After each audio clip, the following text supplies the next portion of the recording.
आज से बहुत साल पहले की बात है कि चंदनपुर गांव का राजा बहुत अच्छा था, दयालु था, लेकिन उसकी कोई संतान नहीं थी और जिस कारण वह बहुत दुखी रहता। एक दिन उसके वहाँ एक साधु बाबा आए और उसने अपनी समस्या उनको बताई।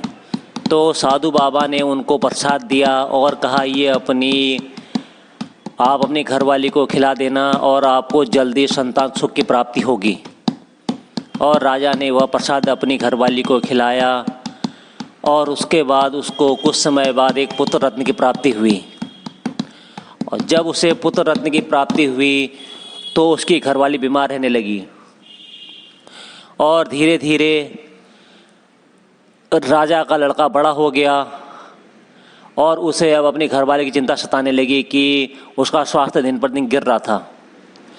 और फिर एक बार ऐसा हुआ कि वही साधु दोबारा से राजा के महल में आया और राजा ने फिर अपनी समस्या उनको बताई। साधु बाबा ने कहा, घबराने की कोई बात नहीं है, इसका हल है, लेकिन कार्य बहुत कठिन है। राजा ने कहा, बताओ। तो साधु बाबा ने कहा, यहाँ से 7 समुंदर पार एक यह लाल गुलाब का बाग है, वहाँ से अगर गुलाब ले आए कोई और उसका रस आप अपनी घरवाली को पिलाएं तो ये ठीक हो जाएंगी।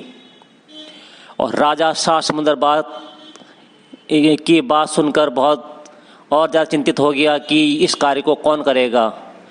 और दरवाजे की ओर से राजा का लड़का इस बात को सुन रहा था और उसने लाल गुलाब लाने का प्रण किया और अपनी माताजी को ठीक करने का प्रण लिया।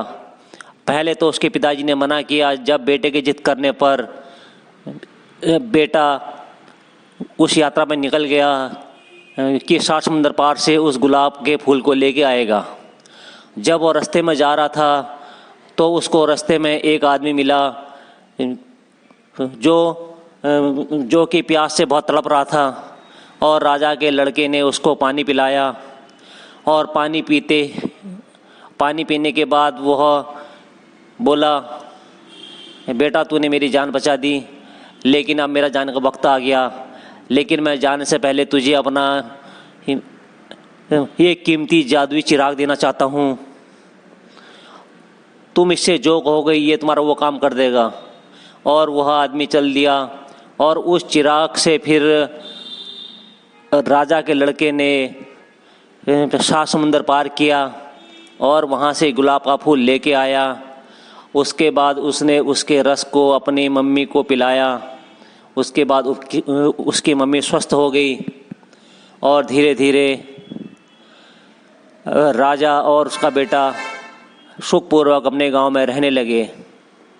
तो हमें इस कहानी से ये शिक्षा मिलती है कि कोई भी कठिन काम हो वो मुश्किल नहीं है। आदमी अगर उसके लिए कोशिश करे तो उसमें सफलता हासिल कर सकता है।